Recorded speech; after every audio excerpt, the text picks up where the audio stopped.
Wax മെൽറ്ററാണ്. 250 gram soya wax ആണിത്.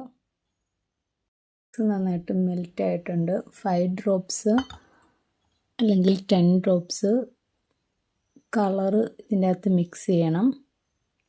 Aroma oil, vanilla, കാൻഡിലിൻ്റെ Vicks വെക്കാം. ഒഴിച്ചൊരു 10 മിനിറ്റിന് ശേഷം വാക്സ് ഒരിച്ചിരി കട്ട് ചെയ്യുമ്പോൾ ഇതിൻ്റെ മിഡിലിൽ ഇത് വെച്ച് കൊടുക്കുക. അല്ലെങ്കിൽ അടുത്ത പ്രൊസീജിയർ എന്താണെന്ന് ചോദിച്ചാൽ വാക്സ് സ്റ്റിക്ക് ചെയ്യാനോ ഉള്ള ഗ്ലൂ ഡബിൾ സൈഡഡ് ടേപ്പാണ്. ഇത് ഇതിൻ്റെ മിഡിലിൽ ഒട്ടിക്കുക.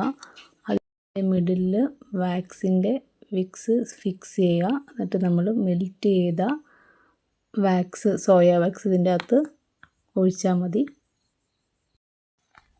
വാനിലയിൽ നിന്നുള്ള സ്റ്റിക്കർ എടുത്ത് ഇതിലിങ്ങനെ ഫിക്സ് ചെയ്യുക.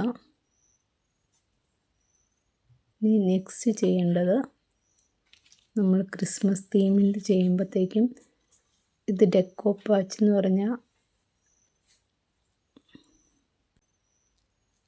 ടിഷ്യൂ പേപ്പറാണ്. ഡിസൈനുള്ള ടിഷ്യൂ പേപ്പർ ഇതിൻ്റെ പുറകിൽ ഇങ്ങനെ സ്റ്റിക്ക് ചെയ്ത് കൊടുക്കുക. അതിലിച്ചിരി ഫെവിക്കോൾ വെച്ച് നമ്മൾ സ്റ്റിക്ക് ചെയ്ത് വെക്കണം.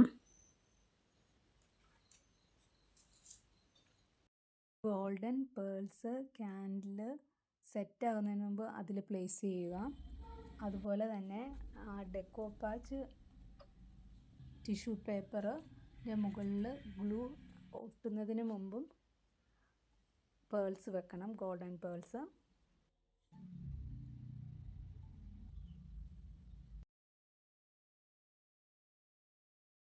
Add 5 drops colour. Light green കളറാണ് ലാസ്റ്റ് പോർ ചെയ്തേക്കുന്നത്. പല ലെയറായിട്ട് പല കളർ ഒഴിച്ച് ഇത് നമുക്ക് സെറ്റ് ചെയ്യാം. ഇഷ്ടമുള്ള സാറ്റിൻ റിബണോ ഗോൾഡൻ റിബണോ ബോ പോലെയോ അല്ല ജസ്റ്റ് സ്റ്റിക്ക് ചെയ്തോ ബ്യൂട്ടിഫുൾ ആയിട്ടുള്ള ക്രിസ്മസ് ഡെക്കർ നമുക്ക് വീട്ടിൽ തന്നെ ഉണ്ടാക്കാം. ഇഷ്ടപ്പെട്ട എല്ലാവരും കമൻറ്റ് ചെയ്യുകയും സബ്സ്ക്രൈബ് ചെയ്യുകയും ചെയ്യണം. Thank you for watching. ഇനിയും നിങ്ങളുടെ സപ്പോർട്ട് ഞങ്ങൾ പ്രതീക്ഷിക്കുന്നു.